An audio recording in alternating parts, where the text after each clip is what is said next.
로마서 8장을 한번 공부해야겠다 그런 마음이 들었어요. 그래서 오늘 로마서 8장을 열었는데 우리가 그 신앙생활을 해가면서 양육을 받고 훈련하면서 신앙의 털을 잘 닦더라도 하나님이 우리에게 허락하신 또 하나님이 우리를 위하여 하신 일에 대해서 확신하지 못하고 살아갈 수가 있습니다. 이 확신을 갖지 못하면 하나님께서 우리에게 하시고 이루어 놓으신 그 은혜와 선물들을 내가 확신하지 못하면 우리는 하나님이 허락하신 자유와 평안을 잃어버리게 되죠. 우리가 지난 한 주간 살면서 우리가 어떻게 살았는가를 돌아보세요. 그럼 분명히 우리는 자유와 평화를 빼앗긴 적이 참 많다는 것을 발견하게 되죠. 이런 이유는 내가 뭔가 확신해야 되는 것들을 확신하지 못하는 데 있는 것이요. 확신한다 이 말은 확실하다는 사실에서 오는 거죠. 그건 확실하다. 그건 분명하다. 그건 확실한 것이죠. 그것을 확신하지 못한 데서 우리는 많은 자유와 평안을 잃어버리죠. 그리고 그리스도인으로서 확신해야 되는 것들을 내가 놓칠 때 삶의 중심이 흔들리게 되죠. 그로 인해서 불안정한 마음이 오게 되고 결과적으로 방황하거나 방종하는 결정을 하고 삶을 살아가는 결과를 초래하게 되는 것이죠. 특별히 우리 주님께서 주신 확신 가운데 놀라운 확신이 뭐냐면 우리들의 죄에 대한 사함에 대한 확신입니다. 우리가 주님으로부터 죄사함 받고 아주 흠이 없는 아주 순결하고 순수하고 정결한 그런 존재로 우리를 만들어 가시고 또 만들어 놓으셨다는 사실에 대한 확신, 이거 대단히 중요해요. 자, 보세요. 옷을 깨끗하게 입었어요. 그러면은 아무 데나 앉지 않죠. 깨끗한가 보고 그 자리에 앉게 되죠. 그렇죠? 근데 우리 옷이 더럽다고 느껴지면 아무 데나 앉아요. 그처럼 하나님이 나를 깨끗하게 씻어내시고 내 안에는 죄가 한 노라기도 없이 언제든지 씻어서 죄가 없는 상태로 우리가 살아가기를 원하시는 우리 주님이 그 일을 다 완성해 놓으셨어요. 이게 주님이 죄를 씻으시는 놀라운 은혜예요. 이 은혜를 우리가 만들어가거나 우리가 노력하거나 우리가 애써서 그 자리에 이르는 게 아니에요. 우리는 끊임없이 실수하고 죄도 짓고 넘어지지만 우리 주님께서는 언제든지 씻어내시고 언제든지 우리를 순결하게 하신다고 하는 이 놀라운 사실을 준 거죠. 이 확신을 갖는 것이 대단히 중요하다는 얘기예요. 만약에 우리가 이 확신을 놓치게 되면 죄책감에 사로잡혀서 마음이 불안정해지게 되죠. 그리스도인들은 평안한 사람이다라고 하는데 이 확신이 없으면 평안이 흔들려서 결과적으로는 평안한 척하고 인생을 살아가게 되는 그런 결과를 초래하게 되는 것이죠. 그래서 우리가 이 문제가 대단히 중요한 문제 중에 또 하나가 뭐냐면은 우리가 하나님이 우리의 죄를 깨끗이 씻어내시고 우리를 정결하게 하신다고 하는 이 확신에 대해서 부족하면 예배를 드릴 수가 없어요. 온전한 예배를 드릴 수가 없죠. 왜?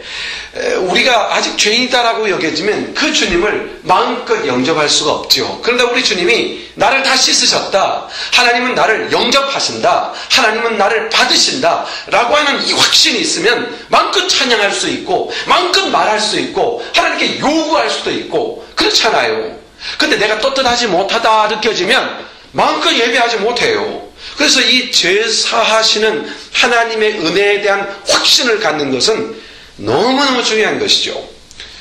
이 확신, 이 평안, 이 자유를 회복하는 것, 이것이 얼마나 중요한가를 우리가 알아야 된다는 얘기입니다. 그런 면에서 우리가 가져야 될 많은 확신들을 이 로마서 8장에서는 쭉 설명해 갑니다. 유명한 신학자 중에 한 분이 이런 얘기를 했어요. 로마서 8장의 중요성. 이렇게 표현을 했어요.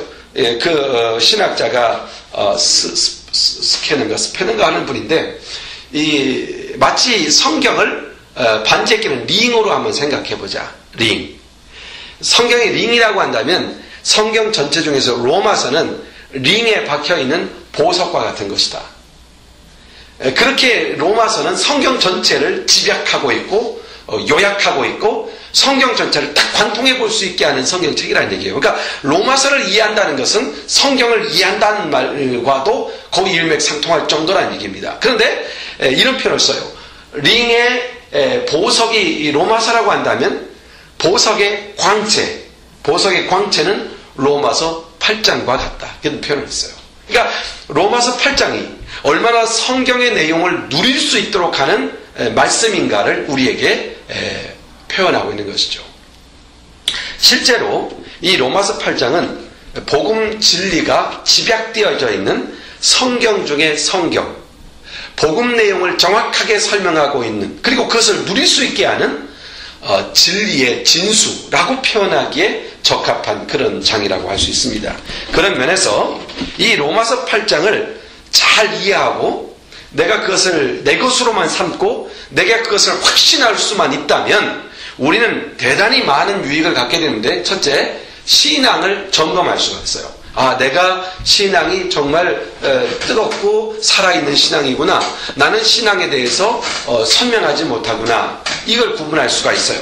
그리고 또 하나는 이 말씀을 통해서 내가 하나님 앞에서 얼마나 달라진 존재인가에 대한 확신을 가질 수 있어요. 그리고 이 말씀을 통해서 우리는 엄청난 가능성, 우리 안에 허락하신 하나님 안에서의 놀라운 가능성들을 발견할 수가 있어요.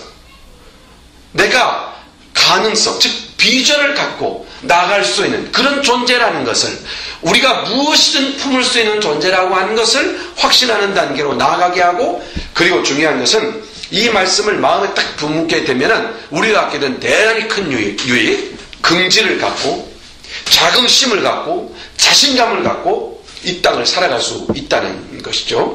그런 측면에서 저는 오늘 이 로마서 8장의 문을 한번 열어보고자 하는 것입니다. 먼저 로마서 8장 1절로 4절 내용을 잠깐 한번 검토해 볼게요. 윤곽을 볼 필요가 있어요. 1절 이렇게 시작해요. 잘 들어보세요. 그러므로 이제 그리스도 예수 안에 있는 자들에게는 결코 정죄함이 없다.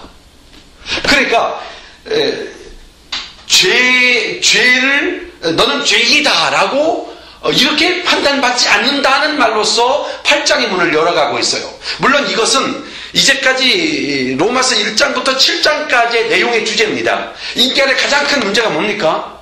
우리는 먹고 사는 문제거나 또는 명예의 문제거나 다른 사람과 비교해서 우월의식을 갖는 것이다 이렇게 생각하는지 모르겠지만, 본질적인 문제는 인간이 죄인이다라는 것이고 죄로 인하여 사망이 왔다는 것이고 이 사망의 굴레를 인간은 벗어날 수가 없다. 이것이 바로 로마서 1장부터 7장까지의 내용이에요. 그리고 그것을 해결할 수 있는 유일한 구원자가 누구냐? 예수 그리스도이시다. 그래서 그리스도로 말미암아 세례를 받아서 그리스도와 합해져서 그리스도의 죽음이 내 죽음이 되고 그리스도의 부활하심이 내 부활이 되는 것, 이게 뭡니까? 생명이다. 이거 설명한 거예요. 그리고 나서 8장에 와서 이러한 삶에 대하여 집약적으로 우리가 그 삶을 누려간다는 게 무엇이냐, 성령께서 어떻게 그것을 우리가 누리게 하느냐라는 설명을 해가고 있는 부분이 이 로마서 8장이라는 얘기죠. 그런데 이 로마서 8장을 이렇게 시작해요.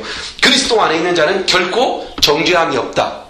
이것은 한마디로 해방을 선언하는 거예요. 너희는 자유다. 너희에게는 무한한 자유를 공급하고 있으며 너희는 이 땅에서 거침없이 살 수 있으며 이 땅에서 너희는 어느 누구에게도 거치지 않는 존재로 이 땅을 살아갈 수 있다 라는 것을 선포하고 있는 얘기예요.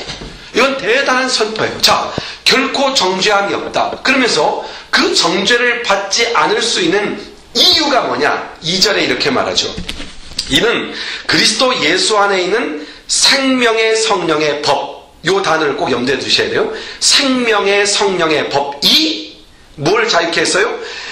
죄와 사망의 법에 갇혀있는 우리를 해방시켰다. 그래서 이제는 정죄가 없다. 정죄라는 말이면 너는 죄인이다 이렇게 말하는 게 정죄예요. 자, 이러잖아요. 기분이 좋은 말이 아니에요. 예를 들어서 둘이 싸웠어요. 그런데 한 사람에게 이렇게 네가 잘못했어 라고 말한다면 전후 사정을 들어보지 않고 잘못했다는 말을 딱 들었을 때 잘못했음에도 불구하고 잘못했다는 말을 듣는 순간 분노가 일어나고 뭔가 막 이렇게 내가 대단히 공격을 받고 있다는 걸 느끼는 것, 이게 정죄감이에요. 너는 죄인이다라는 말이죠. 그런데 그리스도인은 그 누구로부터도 너는 죄인이다라는 말을 들을 필요가 없고 듣지 않는 사람이 되었다는 거예요. 왜요? 생명의 성령의 법이 죄와 사망의 법에 갇혀있는 우리를 자유케 했다, 해방을 시켰다, 이렇게 말합니다. 누가? 예수 그리스도 안에 있는 생명의 성령의 법이. 자, 그러므로 자유케 되었다, 이렇게 설명해요. 그러면서 생명의 성령의 법이 죄와 사망의 법에 아래 있는 우리를 해방시켰다고 할 때, 그러면 이 생명의 성령의 법이 무엇이냐, 요걸 설명하는 게 3절로 4절이에요. 이렇게 설명합니다. 율법이 육신으로 말미암아 연약하여 할 수 없는 그것을, 율법을 왜 줬죠? 이스라엘 백성들이 하나님 백성이다, 이거 증명하기 위해서 그거 선포하기 율법 준 거예요. 근데 율법을 줬는데, 율법이 우리 사람의 육신으로 말미암아서는 연약해서 아무것도 이룰 수가 없어요. 율법이 목적하는 게 뭐예요? 의로움이죠, 거룩함이죠, 죄 없음이죠. 그런데 율법이 그 일을 아무것도 하지 못해요. 그런데 하나님은 하시나니 곧 죄로 말미암아 자기 아들을 죄 있는 육신의 모양으로 보내서, 예수님을 사람의 모양으로 보내서 육신의 죄를 정하사, 즉 예수님의 육체를 죄인으로 규정시켜서, 죄가 없는데 죄인으로 규정시켜서 육신을 따르지 않고 그 영을 따라 행하는 우리에게 율법의 요구가 이루어지게 했다. 그러니까 우리가 육신을 따라서 행하면은 죄를 짓지만, 예수 그리스도로 인하여 구원받고 그리스도의 거듭날 새로 부으신 성령의 영, 거듭난 영을 따라 살아가면, 육신의 요구를 따르지 않고 영을 따라 살아가면 육신이 요구하는 그 모든 것들을 주님이 담당해 주심으로써 우리에게 율법의 요구, 그게 뭐예요? 의로운 사람이라는 칭호를 갖게 해 주셨다고 말하는 겁니다. 이게 바로 생명의 성령의 법이다, 이거죠. 이거 누가 만들었어요? 예수님이 육체를 입고 오셔서 죄값을 지불함으로써 갖게 된 법이에요. 그러므로 예수 그리스도에 속하면 예수님의 생명의 성령의 법이 우리의 모든 죄와 사망의 법을 다 해방시켜버리는 거예요. 마치 빛이 가면 어둠이 그냥 싹싹 물러가는 것처럼 예수 그리스도의 생명의 법이 우리 안에 있어서, 우리가 그 법 안에 있어서 이제는 우리 안에 죄와 사망의 법이 근접하지도 못하고 영향력을 줄 수도 없고 그런 관계라는 얘기입니다. 물론 이 부분에 있어서는 이제 4절 이후로 5절 이후로 쭉 설명되는 내용을 우리는 공부해 가야 돼요. 그러나 우리가 1절부터 4절까지의 내용을 통해서 아주 중요한 사실 3가지를 정돈해 둬야 합니다. 첫째는 무엇이냐? 그것은 이겁니다. 먼저 그리스도 예수 안에 있으면 우리는 결코 정죄함이 없다. 그리스도 안에 있으면 정죄함이 없다. 그리스도인이 안에 있으면 죄인이 아니다, 이런 표현과 같은 거예요. 그리스도 안에 있으면 죄가 다 사함된다, 이런 의미가 되는 것이죠. 그래서 성경은 이렇게 말하죠. 모든 그리스도인은, 그리스도 안에 있는 사람은 의롭다 고 선언합니다. 자, 보세요. 우리 하나님께서 예수를 믿느냐, 그리스도 안에 있느냐, 그러면 넌 의인이다, 이렇게 선언했어요.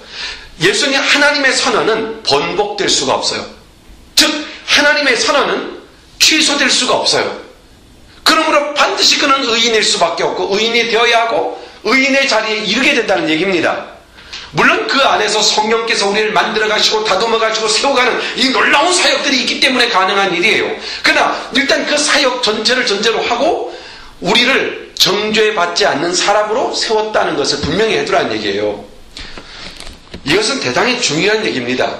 자, 여기서 하나 점검해 볼 것이, 내가 결코 정죄함을 받지 않는 의로운 사람이라는 칭호를 갖게 되었어요. 어떻게 해요? 왜요? 나의 착함이나 나의 선행이나 나의 의로움이나 나의 어떤 정직함이나 이런 것으로 된 것이 아니라 오직 이거 하나예요. 누구든지 그리스도 안에 있으면. 그러니까 우리는 죄를 안 지으려고 사는 사람이 아니라, 자 봐요, 죄를 안 지으려고 해서 죄를 안 짓는 사람이 아니에요. 세상에서 죄를 안 지으려고 해서 죄를 안 지을 수 있나요? 안 돼요. 죄를 안 지으면 안 지으려고 할수록 더 죄를 짓게 되죠. 그래서 우리는 이 방법이 율법적 방법이고 이 방법은 인간이 이룰 수 없는 방법이라는 것을 분명히 선을 긋는 거예요. 우리가 의롭게 되는 것은 딱 하나라는 거예요. 누구 안으로? 오직 그리스도 안에 있으면 의로워진다는 거예요. 이 말은 신비한 말씀이에요. 왜 그리스도 안에 있을 때 그런 역사가 일어나는가 하는 문제는 우리는 5절 이하의 말씀을 다 검토해 봐야 돼요. 그러나 분명한 것을 선언하고 가는 거예요. 그리스도 안에 있는 사람은 결코 정죄함을 받을 수가 없어요. 그리스도 안에 있는 사람들은 어떤 죄든 다 씻음 받아요. 그리스도 안에 있는 사람은 의로운 사람이에요. 이렇게 지금 이야기하고 있는 겁니다. 자, 봐요. 죽음의 사자가 애굽 땅에 임했죠. 고센 땅에 이스라엘 백성들이 모여있을 때 그들이 출애굽을 하기 직전에 그들이 애굽 땅을 벗어나 가나안 땅으로 가겠다고 할 때 바로가 못 가게 하잖아요. 마지막 날 10번째 재앙이 임했죠. 죽음의 신이 임했어요. 애굽 땅을 다 저으면서 장자란 장자는 다 죽였어요. 죽지 않은 사람이 하나도 없어요. 집집마다 죽지 않은 가정이 없었어요. 그런데 죽지 않은 가정이 있었죠. 이스라엘 백성의 집에는 죽지 않는 가정들이 있었어요. 이스라엘 백성들이라고 다 안 죽었던 거 아니에요. 죽었던 사람들도 있었을 것 같아요. 그러나 대부분의 이스라엘 백성들의 가정들은 죽지 않았어요. 이유가 뭡니까? 단 하나입니다. 그 집의 문설주에 양의 피를 발라놨기 때문이에요. 그냥 하나님이 말씀하신 대로 문설주에 양의 피를 발라놓기만 하면 그러면 그 집안은 다 살았어요. 이게 약속이에요. 그러면 이 어린 양, 문설주에 발랐던 어린 양이 뭐예요? 어린 양의 피가 누구예요? 예수님께서 복음 사역을 시작할 때 세례 요한이 예수님을 뭐라고 불렀죠? 세상 죄를 지고 가는 어린 양이다. 그렇게 말하죠. 바로 이 어린 양의 피는 예수 그리스도의 십자가에서 흘릴 보혈의 피, 속죄의 피였던 것이죠. 자, 예수님께서 이런 동일한 상황들이 여리고 땅에서도 벌어지죠. 여리고 성에서 이스라엘 백성들이 진군해서 여리고성을 멸했을 때 다 멸했지만 한 가정만 멸망당하지 않았죠. 라합의 가정이죠. 이유는 하나예요. 붉은 줄을 드리웠기 때문이에요. 이게 약속이었어요. 하나님과 우리와의 약속, 이스라엘 백성과 이 라합의 약속, 약속대로 붉은 줄을 드리웠어요. 그리고 그 가정에 들어있던 사람들은 다 살았어요. 그 집에 들어온 사람은 다 살았어요. 일가든 친척이든 아무도 죽지 않았어요. 그 집에 방주에 들어온 사람이 살았던 것처럼 붉은 줄을 들이온 집에 들어온 사람은 살았어요. 이 붉은 줄이 뭐예요? 예수 그리스도예요. 예수 그리스도 안에 있으면 죄가 있느냐 없느냐에 따지지 않고 무조건 살아요. 왜? 예수 그리스도가 죄와 사망의 법에서 해방시키기 때문이에요. 자, 예수 그리스도 안에 있으면 정죄함도 없고 심판도 없고 저주도 없고 사망도 없다. 사망에서 생명으로 옮겨진 것이다. 이게 그리스도의 신앙에 대단히 중요한 거예요. 이 말씀이 이해가 되죠? 이해가 되죠? 이 얘기 잘 들어야 돼요. 이건 정말 이해돼야 될 중요한 말씀이죠. 예수 그리스도 안에 있으면 모든 죄가 사함받고 모든 죄가 씻음받는다는 사실에 대해서 정확하게 선포하고 인정하고 받아들여야 돼요. 그러니까 내가 어제까지 또 오늘 이 순간까지 지은 죄를 회개하는 것은 10분이나 20분이 필요한 게 아니에요. 이렇게만 하면 돼요. 죄를 인정하고 그 죄를 자백하고 그리스도의 보혈에 의지하면 내 기분이나 감정이 어떻든 이건 아무런 의미가 없어요. 법이에요. 그 순간 우리는 의롭고 거룩해진 것이죠. 그 다음부터 자신 있게 주님 앞에 나아가면 돼요. 마음속에 사탄이 야 뻔뻔스럽게 넌 죄인인데 그렇게 죄짓고 살다가 너 말 한마디로 예수님의 보혈로 저를 씻어주십시오. 저는 그걸 믿습니다. 이 말 한마디 했다고 그것을 씻어줬다고 너는 믿니? 라고 사단이 조롱할지라도 그 사단의 말에 귀를 기울이면 안 돼요. 뭐만 잡아요? 하나님의 약속만 잡아요. 약속이 그렇다면 그런 거예요. 이해하느냐 이해되느냐도 아니에요. 그가 어떻게 하셨느냐의 문제예요. 그러므로 가끔 그런 얘기가 있죠. 구약에 보면은 너희는 머리를 풀어헤치고 땅을 치고 통곡하며 금식하며 이스라엘의 백성의 죄를 회개하거라.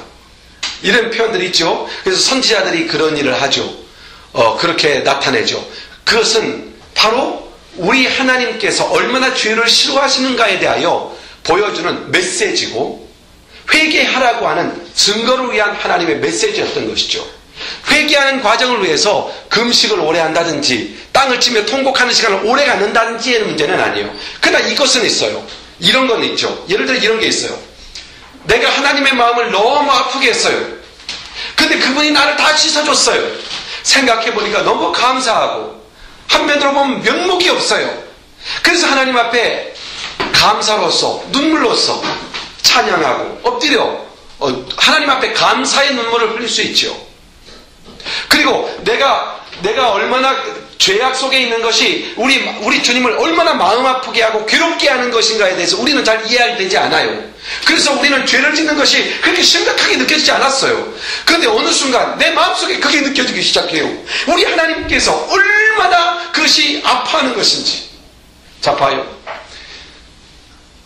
가끔 우리 아들이나 우리 아들이 이렇게 살아가면서 하지 말아야 될 일을 한다든지 또는 다른 사람의 비난을 받는다든지 죄를 범하는 그런 일을 들었어요. 그러면요, 아비의 마음속에서는 이게 뜯어내는 것 같아요. 이 속에 심장을 뜯어내는 것처럼 아파요. 그 아픔이 아주 오래 가요.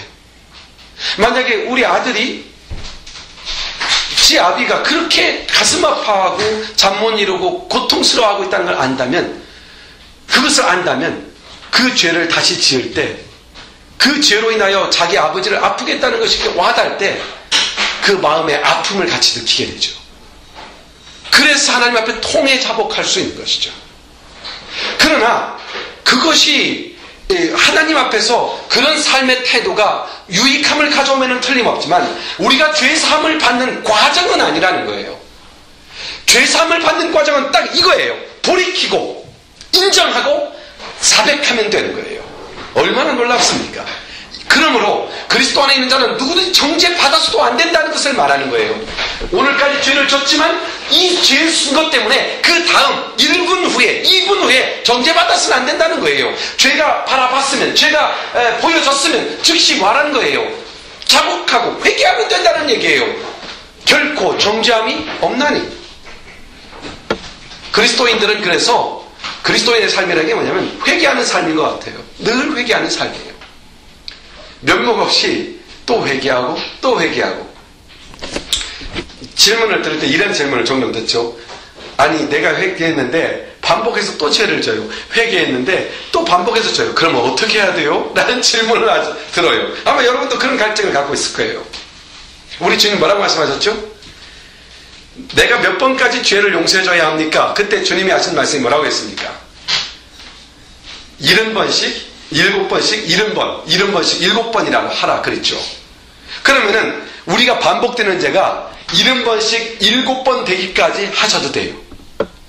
그 이상 하라는 얘기. 물론 그것은 완벽한 숫자를 얘기한 거예요. 딱 490번 500번 해라 이런 변론이 아니고 7이라는 숫자를 반복함으로써 완벽하다. 걱정하지 마라. 오늘 죄 짓고 내일 회개해라. 오늘 죄 짓고 또 내일 회개해라. 한번 해보시라고요. 되나? 내가 동일한 죄를 반복해서 7번 이상 반복해서 회개하기 전에 나는 변화를 느끼고 있다는 걸 금방 알게 될 거예요. 회개하지 않아서 고쳐지지 않는 것이에요. 회개하지 않아서 정죄받는 거예요. 내가 죄책감에 시달리고 있다는 것은 회개하지 않은 데 있는 것이지, 과연 이렇게 반복하는 죄를 뻔뻔스럽게 주님이 용서해 줄까? 무슨 소리예요? 우리는 본래부터 뻔뻔한 사람이에요. 뻔뻔할 수밖에 없어요.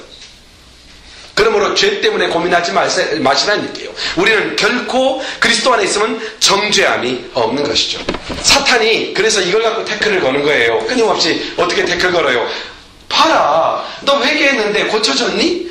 회개했는데 왜 그 모양이냐? 너는 뭐 신앙생활을 그렇게 했으면서 왜 그건 못 고치니? 이렇게 사단이 조롱하잖아요. 그때 우리가 사단의 이 조롱거리에 휘말려들면 안 돼요. 그러면 시험 드는 거예요. 사단이 주는 희롱거리에 과감히 대처할 수 있는 힘이 뭡니까? 바로 이것입니다. 마귀의 시험에 대해서, 마귀의 이런 조롱에 대해서 우리는 하나님의 주신 약속의 말씀을 딱 생각해야 돼요. 하나님의 약속의 말씀을 딱 잡아야 돼요. 과거에 지은 죄가 또는 내가 반복해서 짓는 죄가 내가 실수로 짓는 죄가 나를 움켜잡고 내 마음을 괴롭히고 나로 하여금 죄책감을 들게 하고 가책을 주게 하고 또 사단이 나를 조롱할 때에 이렇게 하시면 돼요. 요한일서 1장 9절 말씀 딱 잡으세요. 만일 우리가 우리 죄를 자백하면 저는 미쁘시고 위로사 우리 죄를 사하시며 모든 불의에서 우리를 깨끗게 하실 것이요. 약속이에요. 반복해서 저에게 설명하는 내용 중에 하나가 뭐냐면 이런 내용이 있어요. 성막에 들어갈 때 물두멍이 있는데 물두멍에 손을 씻고 반드시 들어가게 돼요. 그래서 물두멍의 크기가 정해지지 않았어요. 몇 번 씻으라는 말도 없어요. 언제든지 우리는 주님의 보혈에 씻을 수가 있어요. 주님 말씀하시기를 목욕한 자는 이제 발밖에 씻을 것이 없느니라. 걱정하지 말라는 거예요. 너희가 세상을 살면서 죄를 지을 수 있고 넘어질 수 있지만 너희들이 몇 번 회개 반복하지 않아서 너는 그 죄를 이기는 힘을 갖게 될 것이다. 이런 얘기입니다. 회개하면 죄를 이기는 힘을 갖게 됩니다. 회개하지 않는 데서 실패하는 것이죠. 우리가 모든 죄를 자백하면 저는 미쁘시고 아주 신실하시고 약속을 꼭 지키시는 분이고 이게 신실하다는 말이 그 말이에요. 주님은 꼭 약속을 지키셔서 자백하면 씻어주시고 자백하면 씻어주시고 그래서 너희를 불의에서 깨끗하게 한다. 결국 이 하나님 앞에 자백하는 과정을 통해서 어떻게 돼요? 깨끗하게 만들어준다. 이거예요. 그 죄를 이기는 힘을 준다는 얘기예요. 그리스도 안에서 이렇게 다 풀어놨으면요 이제 약속을 믿고 더 이상 정죄감에 빠져서는 안 돼요. 과거의 죄에 얽매여서도 안 되고 죄를 자복한 것에 대해서 끊임없이 내 양심을 자극하면서 사단이 오는 죄책감에 대해서 붙들리면 안 돼요. 하나님의 용서하신 것을 믿고 여러분 자신도 여러분 자신을 놔줘야 돼요.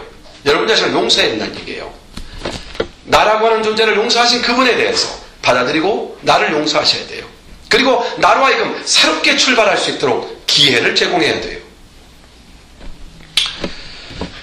그러므로 이제 그리스도 예수 안에 있는 자는 결코 정죄함이 없다. 이게 놀라운 은혜입니다. 죄에서 자유함을 갖는다는 것 이것만큼 큰 게 없어요.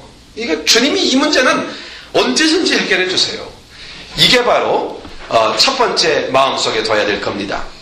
그리고 두 번째로 우리가 이 본문을 통해서 주고 있는 메시지는 우리는 죄와 사망의 범에서 해방되었다. 이거 선포예요. 죄와 사망과 싸워서 이겨내야 된다가 아니에요. 해방되었어요. 2절에 이는 그리스도 예수 안에 있는 생명의 성령의 법이 죄와 사망의 법에서 너를 해방해 가고 있느니라. 아니죠. 해방해 갈 것이니라. 아니죠. 해방하였음이니라. 자유가 되었다는 얘기죠. 여기 두 가지 법이 나오는데요. 자, 생명의 성령의 법 그리고 또 하나 사망의 법 나오죠. 그러면 생명의 성령의 법이 뭐겠어요? 이렇게 이해하면 돼요. 은혜의 법이에요. 그냥 은혜. 그러면 죄와 사망의 법은 뭐예요? 규칙, 즉 율법이에요. 법이에요. 법은 어떻게 돼요? 죄를 지목하죠. 은혜는 죄를 덮죠. 그래서 우리 크리스찬들은요 서로가 너희가 피차에 죄를 뭐라고 그래요? 허물을 뭐하라고 그랬어요? 덮어주라 그랬죠. 따지고 따져서 죄는 죄대로 가려내고 의는 의로 가려서 분명히 선을 그어가지고 넌 나쁜 놈 너는 좋은 놈 이렇게 가려라 이렇게 주님 말씀하지 않고 상대의 허물을 덮어주라. 이게 사랑이다. 이 덮어주는 걸 뭐라고 그래요? 은혜라고 말하는 거예요. 은혜의 법이 덮어주는 은혜의 법이 뭐였어요? 죄와 사망의 법을 해방시켰다. 덮어서 그냥 녹여버렸다는 얘기예요. 끝내버렸다는 얘기예요. 그래서 그 로마서 6장 14절에 보면 죄가 너희를 주관치 못하게 하리니 이는 너희가 법 아래 있지 아니하고 은혜 아래 있습니다. 이렇게 규정하고 있죠. 이제는 우리가 얽매였던 것에 대하여 율법에 얽매였죠. 법에 얽매였던 것에 대해서 죽었으므로 율법에서 벗어났다. 이렇게 선언하고 있는 것이죠. 우리가 예수 그리스도 믿기 이전에는 법 아래 있었고 그러니까 당연히 죄의 두려움에 사로잡혀 있었고 사망의 법에 있었고 정죄함에 이르렀고 그러나 이제는 달라졌죠. 그리스도의 은혜 안에 있고 그리스도의 율법 아래 있는 것이 아니라 영으로 사는 사람이 되었고 자 그래서 주님께서 우리를 자유케 했고 잡아요. 우리의 죄값을 육체의 죄값을 주님이 담당하시고 우리 안에 새로운 영을 주셨죠. 거듭난다 이렇게 표현해요. 거듭났다 새로운 영 그러면 이제 우리가 어떻게 사느냐? 육체의 법을 쫓아가면은 끊임없이 정죄를 받지만 우리가 이제 법을 따라요? 거듭난 영, 즉 영의 법을 따라가는 거죠. 영의 법을 따라갈 때 어떤 역사가 일어나느냐? 성경은 이걸 보장하고 있어. 첫째, 기쁨과 평강을 갖게 된다. 그러니까 육체를 쫓지 말고 영을 쫓아가라. 그러면 기쁨과 평안을 갖게 된다는 것이죠. 육체를 쫓지 않고 영으로 쫓아갈 때 자발적으로 우러나는 마음으로 헌신하고 예배할 수 있는 마음이 생기는 거예요. 육체의 소욕을 쫓아가면 힘들어요. 법에 매이죠. 예배도 법에 매이면 얼마나 힘들어요. 예배를 룰에 매여서 예배를 드리자면 얼마나 힘들어요. 사람을 인식해야 되죠. 근데 예배가 오직 영을 쫓아 하나님 그분과의 교통하는 자리라면 이건 달라지는 것이죠. 더 나아가서 영혼을 쫓아가고 영으로 살아갈 때 자족함을 배우고 우리 안에서 어떤 비전을 발견하고 우리 안에서 거침없이 도전할 수 있는 에너지, 성령의 능력을 발견하고 더 나아가서 영으로 살아갈 때 우리 안에 어떤 마음이 생기는지 압니까? 고상한 인격에 대한 추구하는 마음, 즉 고상한 인격에 대한 열망이 일어나요. 영을 쫓아 살아갈 때. 또 영을 쫓아 살아갈 때 인격뿐만 아니라 나눔과 베품과 섬김에 대한 가치를 추구하는 존재로 업그레이드 되죠. 그러니까 영을 쫓아 살아가는 사람은 점점 업그레이드 되지만 육체를 쫓아 사는 사람은 점점 하향으로 내려가서 짐승과 같이 되는 것이죠. 그래서 성경 분명히 얘기하고 있어요. 육체를 쫓아가는 자는 짐승과 같이 되지만 영을 쫓아가는 자는 고상함, 인격, 비전, 그리고 높은 수준의 가치를 추구하게 되고 삶의 퀄리티가 결정되는 것이죠. 그리스도 안에 있는 생명의 성령의 법, 은혜의 법, 이 죄와 사망의 법에서 너희를 해방하였다라고 하는 이 부분에 대한 이해를 할 수 있는 좋은 예가 있어요. 탕자 비유예요. 탕자 비유. 여러분, 이 탕자가 아버지로부터 재산을 달라고 해서 집을 떠나죠. 먼 외지에 가서 허랑방탕하게 생활하면서 지나보니까 재물을 다 썼어요. 이제 먹고 살 길이 없고 타락하고 부패한 세상에서 다 잃어버리고 나니까 돼지의 지엄열매를 돼지밥을 훔쳐먹는 그런 비참한 신세에 처하죠. 이때 이 아들이 그러죠. 아버지께로 돌아가자. 아버지에게는 먹을 양식이 있다. 아버지에게는 일할 일꾼도 필요하다. 나 가가지고 아버지께로 돌아가겠다. 그리고 아버지께로 돌아옵니다. 이때 아버지께로 돌아오는 탕자의 마음이 어땠을까? 어떤 마음이었겠어요? 탕자의 마음이 어떻겠을까? 아버지, 저는 아버지에게 큰 죄를 졌습니다. 저는 아들의 자격으로 돌아갈 수가 없습니다. 그러니까 그저 나를 아들이라 일컫지 말고 나 굶어 죽겠으니까 종이 하나로 부려주십시오. 내 굶주려 죽게 되었습니다. 그렇게라도 사정하면서 돌아가겠다는 마음을 가졌을 것입니다. 이 마음이 어떤 마음이에요? 율법적 마음입니다. 계산하고 있는 것이죠. 그렇죠? 내가 뭔가를 돌파해 갈 수 있느냐? 내가 내 값을 대신할 수 있느냐? 불가능해요. 그러나 아버지의 마음을 보세요. 아버지는 어떤 모습으로 보였느냐면 이미 아들을 다 용서하고 그리고 애타게 기다리고 있습니다. 아들이 돌아오는 것을 보죠. 상거가 뭔데? 거리가 아주 먼데 저기 멀리서 오는 게 아들이라는 걸 누가 먼저 발견합니까? 아버지가 먼저 알아챕니다. 그래서 뛰어갔다 그랬어요. 달려갔다. 아들에게로 달려갔다. 달려가서 목을 끌어안고 입을 맞추며 집으로 들여서 새 옷을 입히고 반지를 끼워주고 아들이라는 거죠. 상속자라는 거죠. 그리고 반지를 파티를 열어서 송아리를 잡아서 파티를 열어서 내 아들이 돌아왔다. 내 아들이 돌아왔다. 방탕한 자식, 이 원망스러운 자식, 이 못된 자식 혼내야 돼가 아니라 돌아왔다. 내 아들로 돌아왔다. 이게 뭡니까? 이게 은혜입니다. 우리가 이 세상을 살아가면서 탕자와 같죠. 탕자의 마음으로 그저 아버지 그저 용서만 해주면 제가 그냥 종이 되어 살겠습니다. 이런 마음 같지만 우리 주님은 아니다. 넌 아들이다. 네가 타락할지라도 내가 그 몫을 내 아들을 통하여 다 갚았다. 너는 자유다. 너는 거룩하다. 너는 고상하다. 너는 하나님의 자녀다. 너는 큰 비전을 가질 수 있다. 너는 하나님의 나라 백성이다. 이 땅을 살아가지만 고귀한 존재다. 죄와 사망의 법에서 해방하였는다. 이 은혜의 법이죠. 아버지는 아버지가 조건 없이 그 상황에 관계없이 받아들이고 이미 용서하고 기다리는 것, 이 은혜죠. 한번 생각해 보십시오. 아들이 돌아왔기 때문에 아버지가 용서한 것인가? 그게 아니라는 걸 금방 알죠. 이미 용서했고 이미 아들을 기다리고 있습니다. 이것이 은혜라는 얘기입니다. 그러니까 내가 죄를 지어서 이 죄 때문에 어떡하지? 나는 반복되는 이 죄가 어떡하지? 나는 이 죄를 버릴 수 없으니 어떡하지? 우리 주님은 이미 다 용서하고 제발 좀 돌아와라. 돌아오면 다 찢고 너는 거룩해진다. 회개하지 않아서 자유를 갖지 못하는 겁니다. 잠시 뒤에 맏아들이 밭에서 돌아옵니다. 그 딱 돌아보니까 둘째 아들이 돌아왔다고 파티를 열고 있어요. 자기는 가서 아버지 말씀 열심히 받으라고 왔는데 방탕한 자식이 돌아왔다고 고기 잡아서 파티하고 있어요. 작은 아들에게 비단 옷을 입혀놓고 맛있는 것을 먹이면서 하고 위로하고. 이게 큰 아들이 심통이 난 거죠. 이해가 좀 되죠 그거?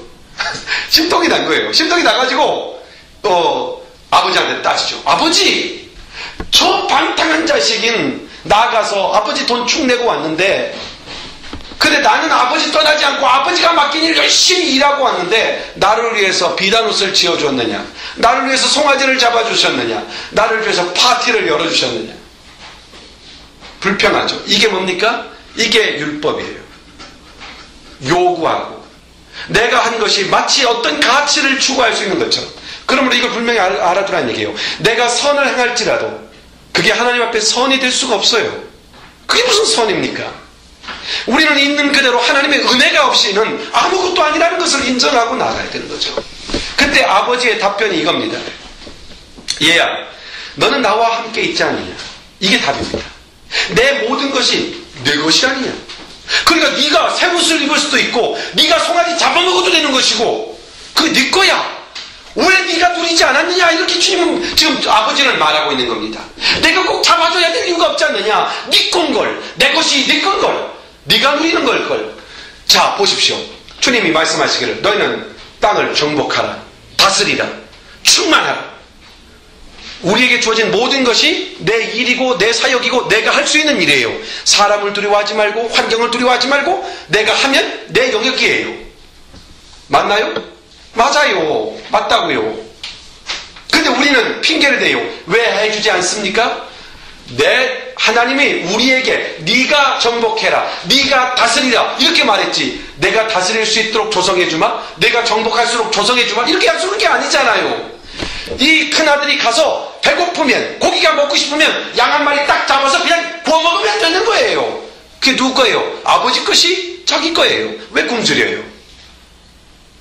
작은 아들은 그럴 면목이 없는 거죠. 집 나갔으니까, 자기 못 가지고 나갔으니까. 그러니까 우리 아버지께서 데려다가 너는 아들이라는 걸 인정하고 환영하고 아들의 특권을 다시 한번 가지고 있다는 걸 증명할 필요가 있으니까 파티할 수밖에 없는 거죠. 이게 은혜라는 얘기예요. 율법은 우리를 정죄하지만 하나님의 은혜는 우리의 모든 죄를 사합니다. 어느 정도냐? 아주 쿨하죠. 진짜 우리 주님의 사하심은 뒤끝이 없어요. 깔끔하세요. 깨끗하세요. 두 번 다시 기억조차 하지 않으세요. 우리는 내가 회개해놓고 내 스스로 그 죄 때문에 사단이 던져주는 그 생각에 사람의 죄책감에 시달리지만 우리 주님은 깨끗이 잊어요. 자 보세요. 다윗이라는 사람 기억납니까? 다윗이 우리아의 아내를 취해서 빼앗죠. 그리고 우리아를 전쟁터로 보내서 죽여버려요. 이거 정말 나쁜 죄죠. 그런데 선지자 나단이 그 사실을 듣고 다윗에게 가서 얘기하죠.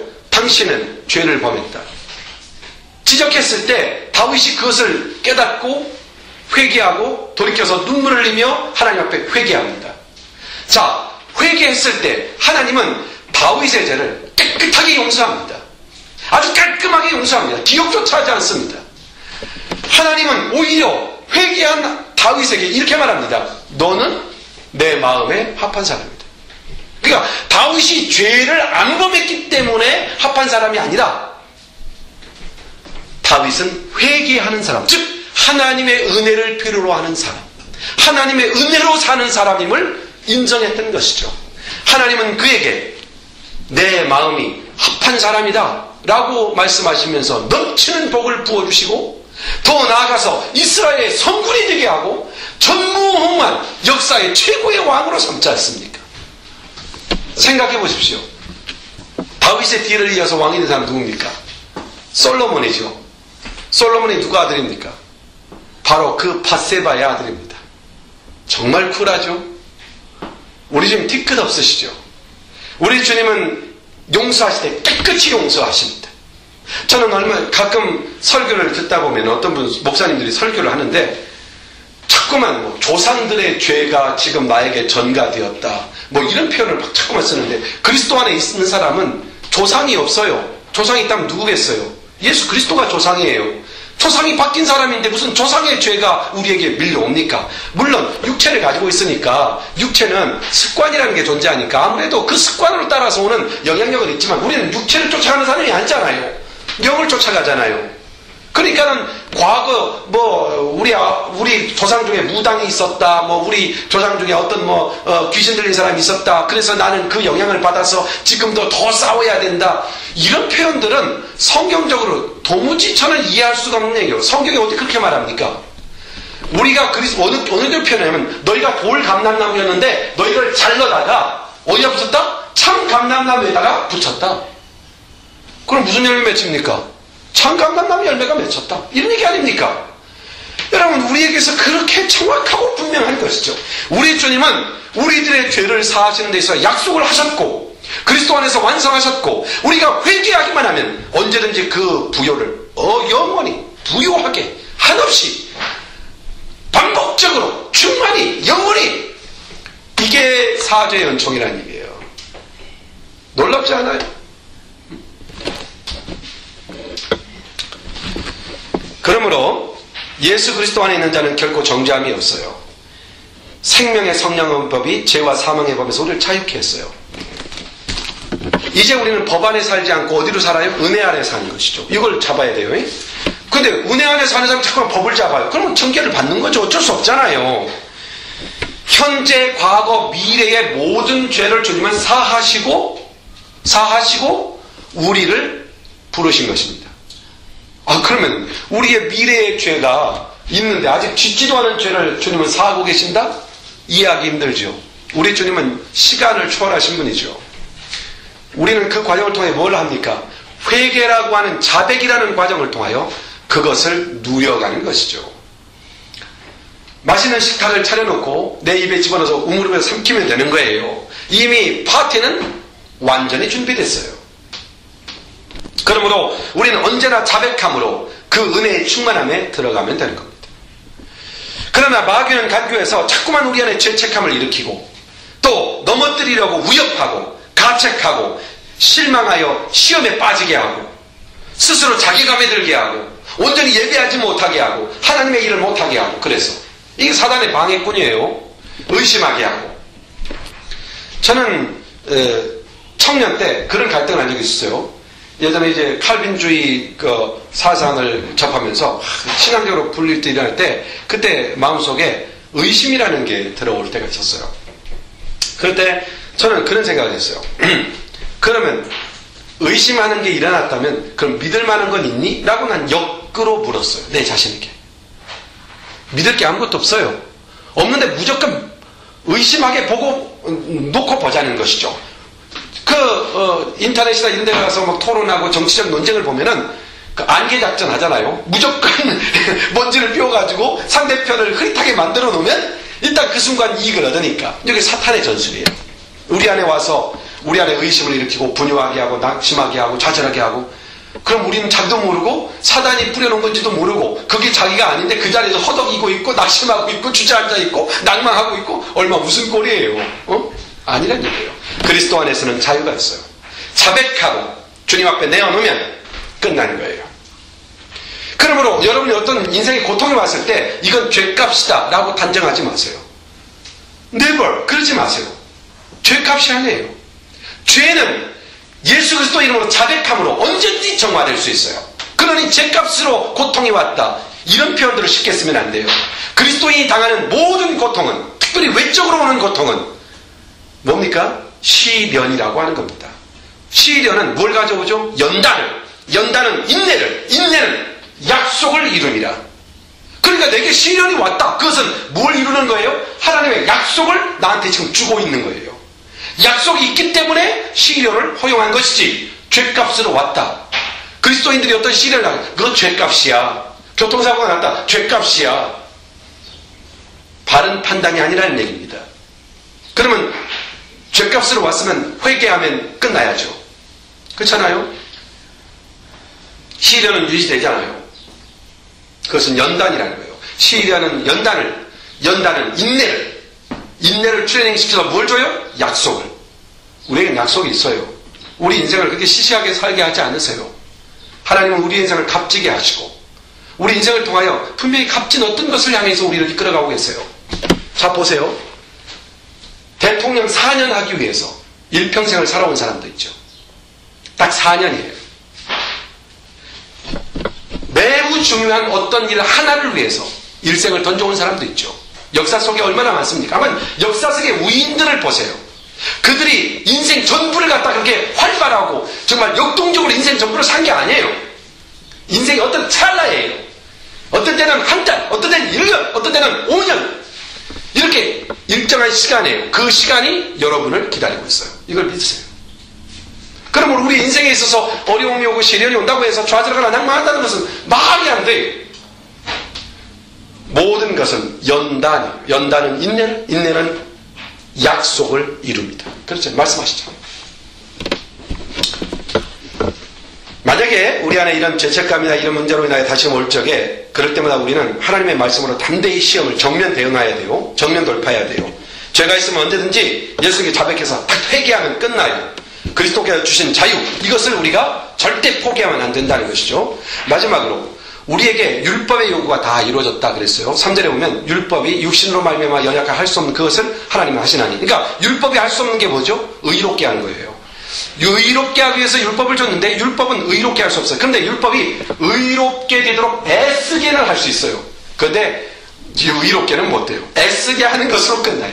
율법은 우리를 의롭다고 할 수 없어요. 그런데 율법이 그러면 잘못된 것이냐? 그건 아니에요. 율법은 절대 잘못된 게 아니에요. 로마서 7장 12절 이렇게 말씀하죠. 이로보건대 율법도 거룩하며 계명도 거룩하며 의로우며 선하도다. 율법은 선해요. 문제는 누굽니까? 율법을 지킬 수 없는 연약한 우리의 문제가 있었던 것이죠. 우리에게 문제가 있는 것이죠. 율법이 우리가 할 수 없는 그것을 누가 하셨어요? 하나님이 하셨죠. 하나님이 어떻게 했어요? 그 아들을 보내서 그 아이들에게 죄를 정하시고 우리의 죄를 나에게 맡겼다는 얘기요. 그리고 그를 사망에 던지셔서 우리의 죄값을 치른 것이죠. 그래서 이사야서 53장 6절에 우리는 다 양 같아서 그릇 행하여 각기 제 길로 갔거늘 여호와께서는 우리 무리의 죄악을 그에게 담당시키셨다. 예수님이 십자가에서 마지막으로 하신 말씀이 뭐예요? 테텔레스타이. 다 갚았다. 다 지불했다. 누구 죄? 아버지께서 내게 맡긴 자들. 그들의 죄를 갚았다. 여러분의 죄. 얼마나 감사해요. 이 사극에 보면 생살부라는 거 있잖아요. 누군 죽이고 누군 살리고. 우리 하나님께서 예수님을 땅에 보낼 때 예수님이 구해야 될 구원자 목록에 저와 여러분의 이름이 있었던 것이죠. 놀랍잖아요. 이건 바뀔 수가 없어요. 율법이 하나님께 요구를 했어요. 누굴 요구했어요? 죄인을 달라고. 저와 여러분을 달라고. 심판을 해서 저 지옥에 던져야 된다고. 율법이 요구했어요. 그런데 하나님께서 죄를 범한 우리를 내어주지 않았어요. 대신 누구를 줬어요? 그 아들을 줬어요. 깜짝 놀랐죠? 율법이 깜짝 놀라서 아마 뒤로 넘어져서 기절했을 거예요. 깜짝 놀랐어요. 그 아들을 줬어요. 율법만 놀랐겠습니까? 하늘의 천군 천사들도 깜짝 놀랐죠. 자연 만물도 깜짝 놀랐죠. 어떻게 그 아들을 대신 줄 수 있는? 여기에 하나님의 크신 사랑이 있어요. 저는 이 하나님의 크신 사랑이 여러분 마음에 와닿아야 된다고 봐요. 하나님이 우리를 어떻게 사랑하셨는가? 그 아들을 포기하면서 주는 그 사랑. 그러므로 우리는 그리스도 안에 있으면 결코 정죄함이 없는 것이죠. 결코 정죄함이 없다고 하는 이 말에서 주의할 게 있죠. 그러면 정죄함이 없으니까 아무렇게 살아도 되느냐? 그건 말이 안 되죠.